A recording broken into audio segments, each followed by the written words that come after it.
Welcome back to Quiet Family Chronicles. Before we dive into today's full-length story, here is a quick look at what you are about to hear. This is the story of Aria Vance, a 34-year-old forensic accountant living a quiet life built on hard work and strict boundaries. When her mother unilaterally decides to transfer $145,000 from Aria's lifelong investment fund to kickstart her younger sister's venture, Aria discovers an unthinkable plot. To bypass her, her family forged medical records and invoked an old power of attorney form, attempting to declare her mentally unfit to manage her own finances. What follows is a calculated chess match of legal safeguards, financial audits, and ultimate reckoning, leading straight to a fraud investigator's desk. If you enjoy deep dives into family dynamics, boundaries, and standing your ground, make sure to like, drop a comment, and subscribe for more stories every week. My name is Aria Vance. At 34 years old, I make my living as a forensic accountant. My job is to stare at numbers until the truth reveals itself. I find the missing pennies, the misplaced deposits, and the quiet irregularities that people hope nobody will notice. Because of my profession, I know precisely what $145,000 looks like. And I knew exactly what it meant on the Tuesday afternoon in June when my mother called to inform me that my savings now belonged to my sister, Chloe. I was sitting at my desk in my home office, reconciling quarterly financial reports for a corporate client. My apartment in the downtown Heritage District of Columbus was quiet, save for the rhythmic clicking of my mechanical keyboard and the steady purr of my gray Tab-E ledger, sleeping on a patch of sunlight beside my monitor. My phone lit up with my mother's name, Evelyn. When I answered, her voice came through bright, bubbly, and completely devoid of doubt. "Sweetheart, wonderful news," she declared, sounding like she was announcing a parade. "We finally got everything finalized. We added Chloe to the investment account today, so she can officially secure the lease for her boutique. It's finally happening." I paused, watching the glowing blue cursor blink against the white background of my spreadsheet. I took a slow breath, kept my voice as flat and neutral as a bank ledger, and replied, "That's interesting, Mom. Because I liquidated the entire portfolio 3 weeks ago. There is currently $8.50 left in that account." The silence that followed was heavy and immediate. But what neither my mother nor my sister understood in that moment was that the money was never the most damaging part of this story. The worst part was a single sheet of paper bearing a physician's signature, written by a doctor who had never actually held the pen. What my family attempted to do next brought my mother face to face with an economic crimes investigator, leaving me to make a choice that no daughter ever wants to face. To understand how a family arrives at financial forgery, you have to look at the structure of the household. In my family, my official title was never accountant. It was the responsible one. That title was an unwritten contract with invisible obligations. Ever since I graduated from college, funded through merit scholarships and endless graveyard shifts at a local diner, I was expected to be the stabilizing force. Every spring, I prepared my parents' tax returns at their kitchen table in the suburbs, free of charge. When Chloe needed a cosigner for her automobile loan 2 years ago, my name went on the dotted line. When Chloe signed up for an expensive luxury gym and put my credit card down for a temporary 3-week trial, I paid for 14 consecutive months because every attempt to address it was met with tearful claims that I was picking on her. I fixed problems. I smoothed over conflicts. I absorbed costs. I told myself that taking on these burdens was simply how our family expressed love. The problem with being the dependable child is that reliability is treated like climate. Nobody thanks the sky for maintaining atmospheric pressure. My mother frequently called me her rock, entirely blind to the reality that rocks are merely solid objects people step on to keep their own feet out of the mud. Act 2. The Family Fund. The account in question did not originate with my mother. It began with my maternal grandmother, Nana June. Nana June was a woman of absolute precision. She ironed her bedsheets, paid for groceries exclusively in crisp cash, and managed her household with quiet discipline. She was also the only person in my childhood who saw me for who I actually was.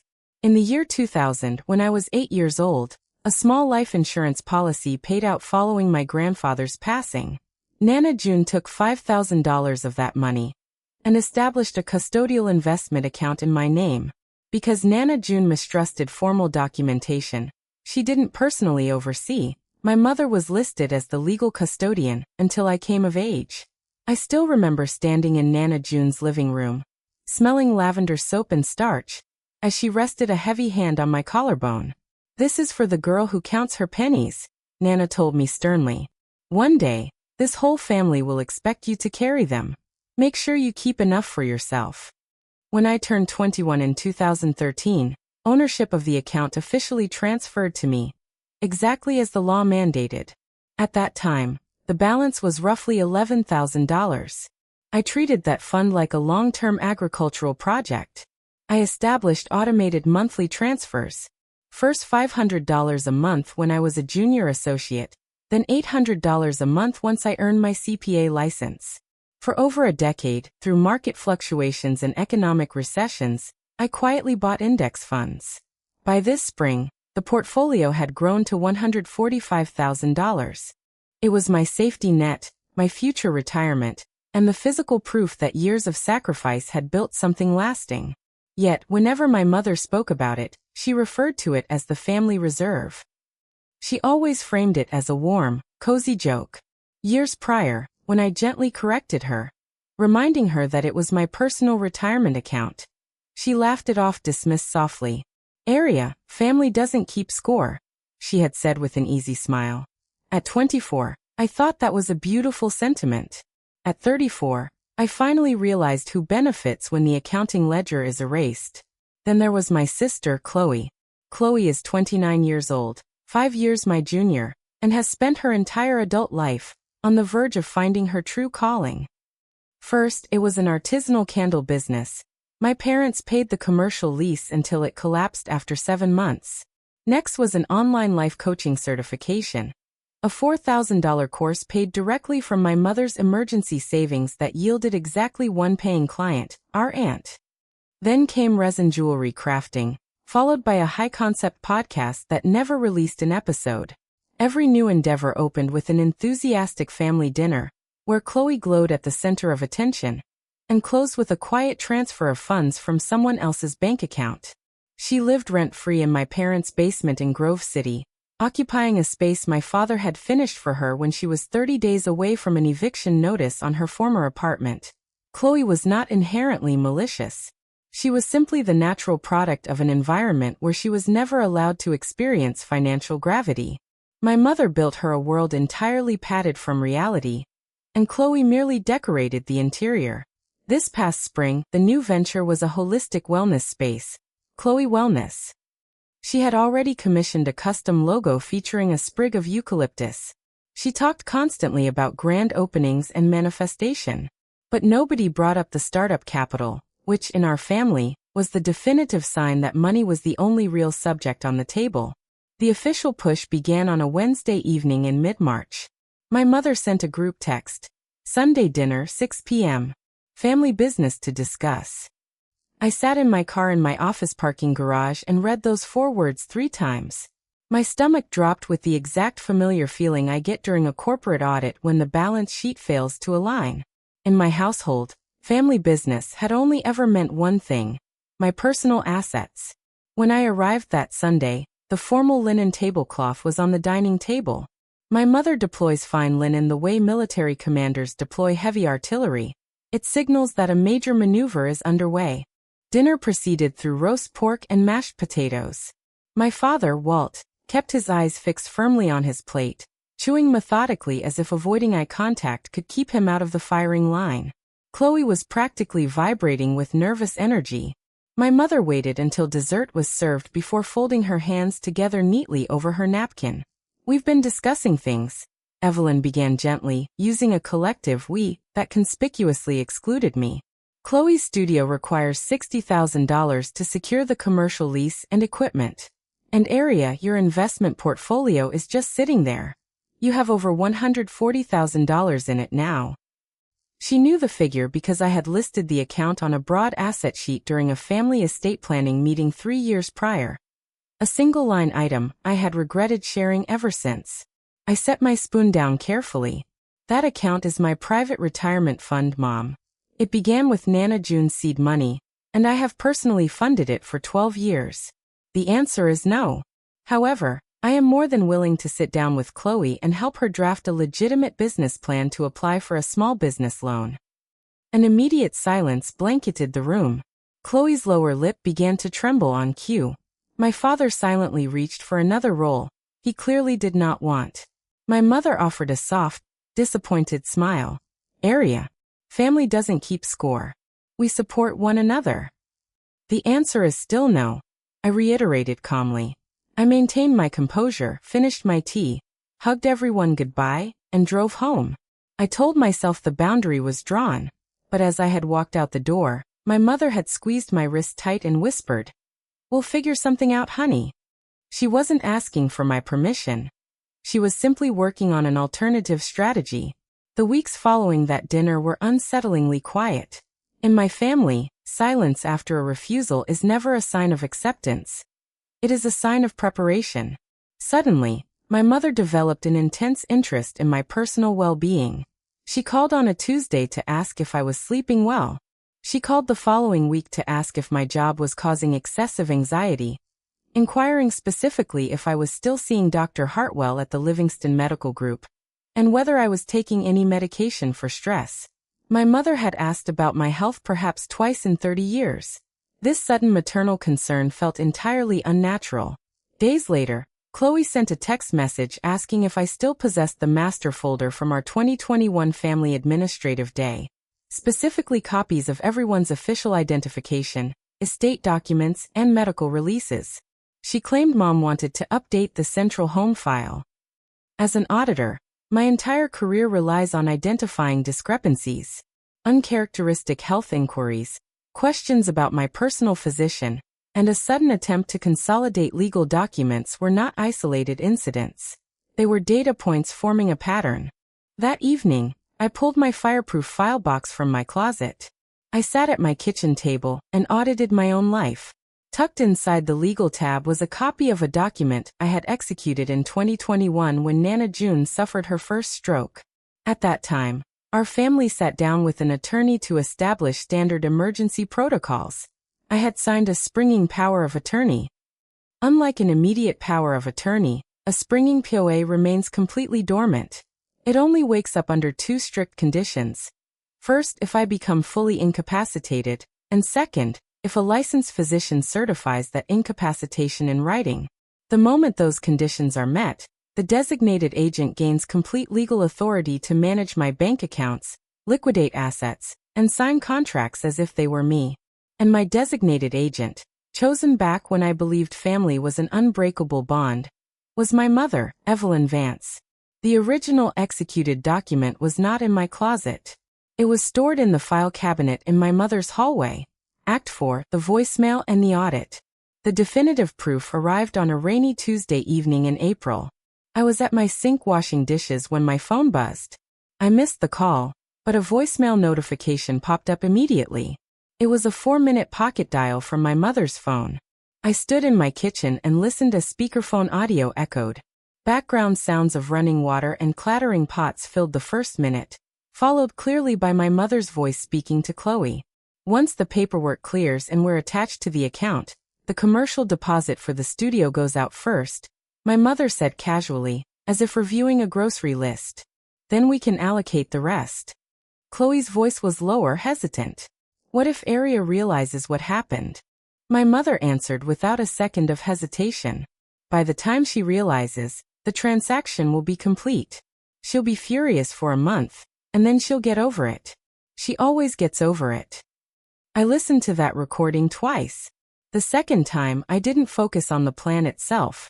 I focused on those 4 words, she always gets over it. That was my defined role in the family ecosystem. Absorb the loss, process the anger silently, and normalize the boundary violation. I saved the audio file in 3 separate cloud drives. I knew a casual kitchen recording wouldn't constitute a criminal charge on its own, but it served as my absolute anchor. I would never again allow myself to be gaslit into believing I had misunderstood their intentions. The next afternoon, I met my college friend, Marisol, for lunch. Marisol is an experienced estate and asset protection attorney. I passed my phone across the table and let her listen to the file through headphones. Marisol's facial expression remained completely composed, but her posture stiffened. "Okay," Marisol said, setting her coffee cup down. "First, an intent expressed in a private conversation isn't a crime yet. But practically speaking, how are they planning to execute this? Your investment account is titled solely in your name. I checked the registry myself." "The 2021 springing power of attorney," I said quietly. Marisol looked directly at me. "To activate a springing POA without your consent, she would need a signed medical certification from a board-certified physician, stating you are mentally or physically incompetent. Who holds the master document?" "My mother," I replied. Marisol leaned back in her chair. "We need to act immediately, but you have to understand the systemic vulnerabilities here. Even if we revoke the POA today, financial institutions are massive, slow-moving bureaucracies. If your mother submits the original POA along with a forged or fraudulently obtained medical letter to Whitfield Investments tomorrow, the firm's compliance team won't instantly know it's fake. They will freeze the account while investigating. You could be locked out of your own funds for 6 months while lawyers argue over your mental capacity." I stared out the window. The thought of my life's work being frozen while my family argued in legal briefs that I was mentally unstable was intolerable. How do I make the account completely useless to them? I asked. Marisol looked at me plainly. "You remove the target. You empty it." People assume that transferring $145,000 out of a long-term investment strategy is an emotional, dramatic event. In reality, it feels like tedious accounting homework. I spent the entire weekend at my dining table with my laptop, financial calculators, and tax strategy worksheets. I didn't want to make emotional mistakes. I calculated short-term versus long-term capital gains, calculated the exact tax hit I would take in the spring, and identified which index positions to sell first to minimize the burden. The tax liability was significant, a 5-figure bill. I stared at that number for a long time before writing "cost of sovereignty" next to it in my notebook. On Monday morning, I opened a new private account at Clearline Brokerage, a separate financial institution across town with which my family had zero history. I set up multi-factor authentication requiring physical hardware security keys, linked it to a brand new, unlisted email address, and restricted all telephone authorization. On Tuesday evening, I logged into my original Whitfield Investments portal. I selected the portfolio positions and executed the sell orders. When my thumb hovered over the final confirmation button, I hesitated for a brief second. It wasn't because of the capital gains tax, nor was it fear of my mother's eventual reaction. It was the quiet realization that by clicking that button, I was officially classifying my family as an active security threat to my livelihood. I recalled Nana June's firm voice. "Make sure you keep enough for yourself." I clicked confirm. The system processed the request with a simple, polite notification. Order submitted. Over the next 6 days, the capital settled. I initiated electronic transfers in staggered batches over to Clearline Brokerage. During the second transfer batch, Whitfield's internal fraud unit actually called my cell phone to verify the unusual activity. "Ms. Vance, this is fraud prevention," a representative said. "We are flagging a substantial outgoing wire transfer. Can you confirm you personally authorized this transaction?" "Yes," I said firmly into the receiver. "I am Area Vance. I fully authorized the transfer." The empowering weight of those words was immense. Across town, my mother was quietly compiling paperwork to claim I lacked the mental capacity to govern my own life, while I was actively exercising total authority over my assets. By the final transfer, the original account was almost entirely drained. But instead of closing the account completely to $0, I paused. I performed a quick calculation and intentionally left precisely $8.50 behind in the fund.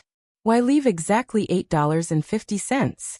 Because that specific number represented an unpaid emotional debt that only 2 people in my family would ever recognize. When I was 14 years old, I spent the entire month of July babysitting neighbor children. I earned exactly $8.50, enough to buy a movie ticket, popcorn, and a soda with my middle school friends before the school year started. I kept the cash in a small paper envelope hidden in my sock drawer. On the morning of the movie, the envelope was missing. 9-year-old Chloe had found it, taken it, and spent every penny at the neighborhood dollar store buying plastic accessories for a toy doll. When I discovered the theft, I cried and demanded that my parents intervene. My mother simply pulled both of us into a hug and uttered the sentence that would dictate the next 2 decades of my life. Sister share area. Family doesn't keep score.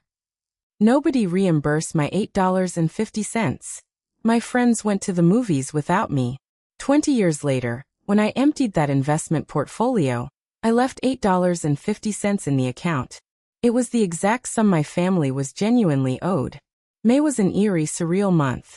I was the only actor on stage who knew the play had already closed. My mother suddenly became hyper-attentive. She invited me out to lunch twice, dropping casual compliments about my appearance and my career. Chloe posted endless graphic stories on social media featuring sage green branding and captions reading, "Huge announcements dropping soon. #manifesting."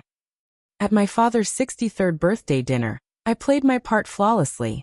I brought the bakery cake, laughed at his dry jokes, and helped my mother clean the dishes afterward. As we stood over the sink, my mother casually murmured, "Aria, dear, could you email me a clear color copy of your driver's license and medical insurance card? Just for our family emergency file." "I handle my own administrative files now, Mom," I replied smoothly, drying a glass. "You have enough to manage." A momentary shadow crossed her face, a sharp, cold flicker before her warm smile snapped back into place. What occurred during the first week of June was something I only reconstructed later through formal timestamps, corporate records, and police incident documentation. A professional overnight courier package arrived at the corporate compliance offices of Whitfield Investments. Inside was the original 2021 power of attorney document bearing my genuine signature. Stapled directly behind it was an official letter printed on counterfeit medical letterhead. "Hartwell Family Practice, Livingston Avenue." The letter stated unequivocally that the patient, Aria Rose Vance, was suffering from a severe, acute major depressive episode accompanied by significant cognitive impairment. It claimed that while I appeared high-functioning to outside observers, I was entirely incapable of managing financial affairs. It concluded that immediate activation of the durable power of attorney was medically necessary. The letter was signed with a doctor's forged signature and dated late May. The exact week my mother was bringing me casseroles, complimenting my hair, and asking for my driver's license. Attached was a formal request asking Whitfield to recognize Evelyn Vance as active agent, and to immediately add Chloe Vance as an authorized secondary party to the account. The letterhead was visually perfect. The medical terminology was spot on. My mother had spent 19 years working as a front desk administrative coordinator at a medical clinic before retiring.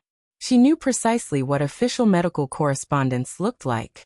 The first notification reached me via an automated system email from Whitfield. Account update. Documentation received for compliance review. I called the institutional compliance line during my lunch break.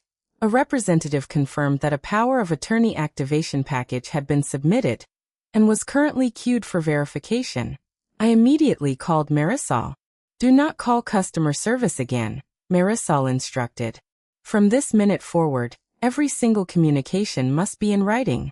If they submitted a forged medical assessment, this is no longer an internal family dispute. It is felony fraud." Act 7. The Reckoning.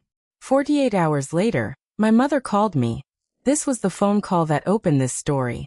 "Sweetheart, it's done," her voice sang out over the line, filled with triumphant joy. "We added Chloe to the account today so she can secure the lease. I know you were hesitant, honey, but one day you'll thank me." "Funny," I replied quietly, looking at my computer monitor. "I cashed that account out weeks ago. There is $8.50 left." The silence over the phone line was suffocating.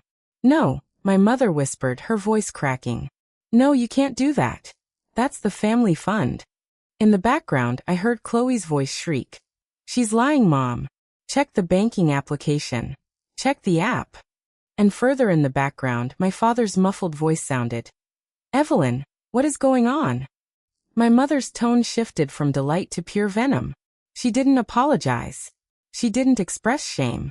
How could you do this to your sister? She hissed. I closed the file, Mom, I said, and disconnected the call. My mother's tone shifted from delight to pure venom. She didn't apologize. She didn't express shame.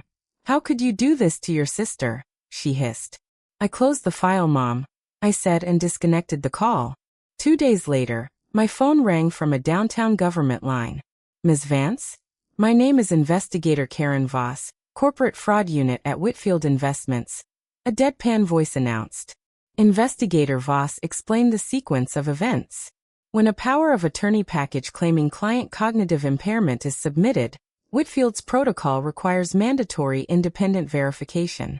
A compliance officer had called Dr. Hartwell's medical practice directly to verify the document.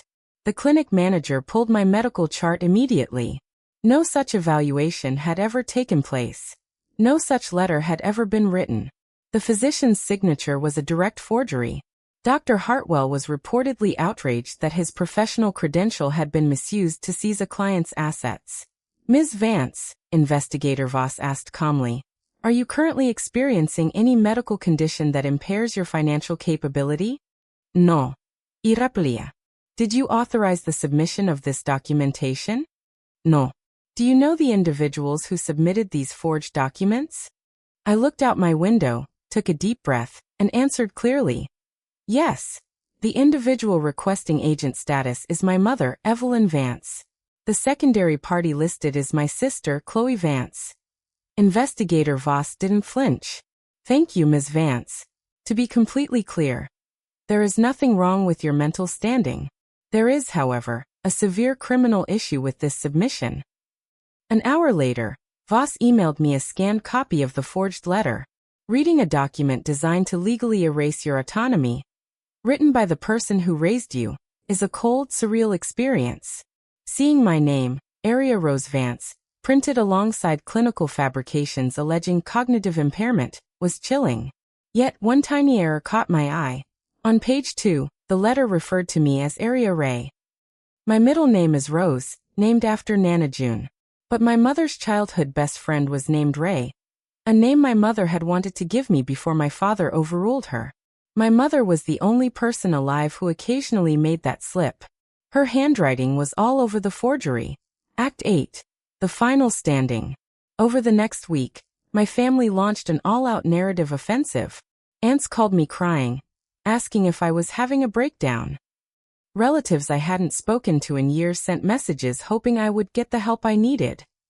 In the family group chat, my mother posted an old photo of me, writing, "Please pray for our girl.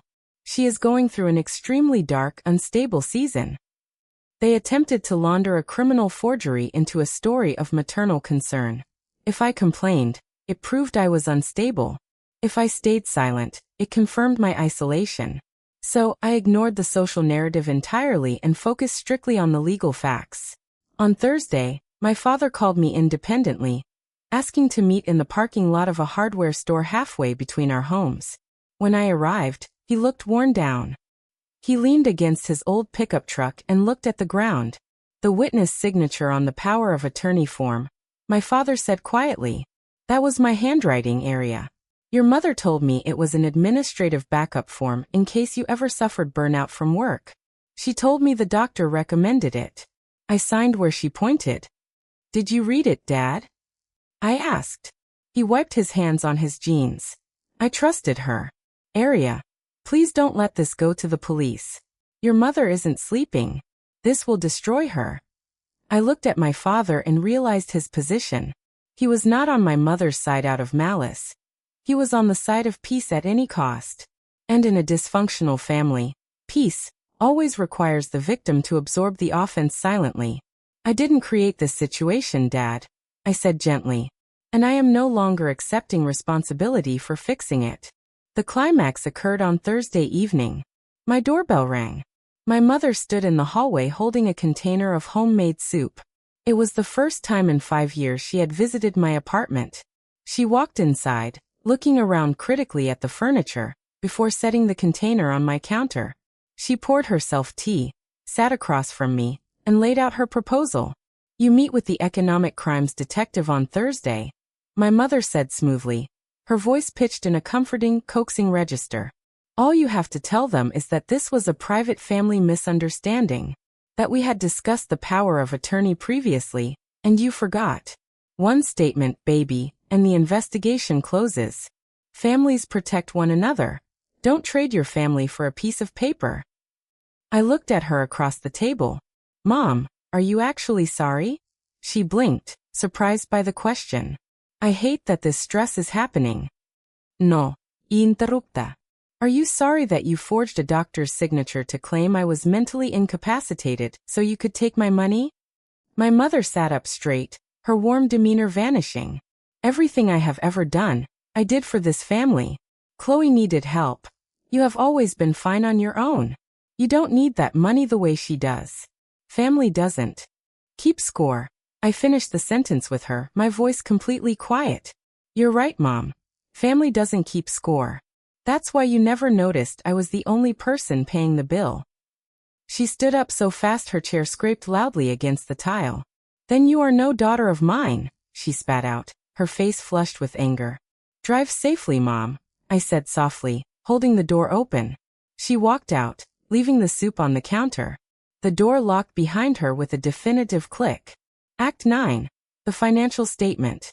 The resolution of a crime within a family is rarely like television drama. It is administrative, systematic, and quiet. I met with Detective Reynolds at the Economic Crimes Division. I provided a formal, factual statement. I did not embellish, nor did I protect anyone. I provided the timeline, the bank records, the saved voicemail, and pointed out the middle name typo on the forged document. Because it was a first-time offense and the funds were successfully secured before transfer, my mother was not sent to prison. She was placed into a strict pretrial diversion program, required to pay full administrative restitution fees to the brokerage, perform community service, and remain under court supervision. If she completes the requirements without further infractions, the felony charge will be dismissed from her permanent record. She tells the extended family that the entire situation was a bureaucratic error that area exaggerated. Most of my relatives choose to believe her version because believing her preserves their family dinners, while believing me requires them to confront uncomfortable truths. I was quietly excised from extended family invitations, which brought a deep, unexpected sense of peace. Dr. Hartwell's clinic instituted strict new digital security protocols for medical documentation. Chloe was forced to confront reality. Without the $60,000 windfall, Chloe Wellness never opened. Instead, she applied for and accepted an entry-level position as an administrative receptionist at a local dental office. The very job application my mother had brought to my apartment as a bargaining tool. She is working 40 hours a week and earning her own living for the first time in her life. My father remains in his garage, spending his weekends restoring his old truck. My funds remain safely invested at Clearline Brokerage under strict, non-family legal oversight. My updated power of attorney designates Marisol and an independent trust firm. In November, Whitfield Investments officially closed the old account and mailed me a final closing check for the remaining balance. Exactly $8.50. I didn't cash it. I framed it. It now hangs on the wall above my home office desk, right beside a small black and white photograph of Nana June. Every Tuesday evening, I volunteer at our local community center, teaching basic financial literacy and estate planning to young women. I teach them how to read contracts, how to protect their assets, and how to set firm financial boundaries with people they love. I spent years believing that being a good daughter meant allowing myself to be financially consumed to keep the family afloat. I know better now. True love does not demand self-destruction, and a genuine family does not require you to surrender your autonomy to maintain peace. Keep your accounts audited, sign nothing out of guilt, and remember that $8.50 of honest boundary is worth far more than $145,000 of forced silence.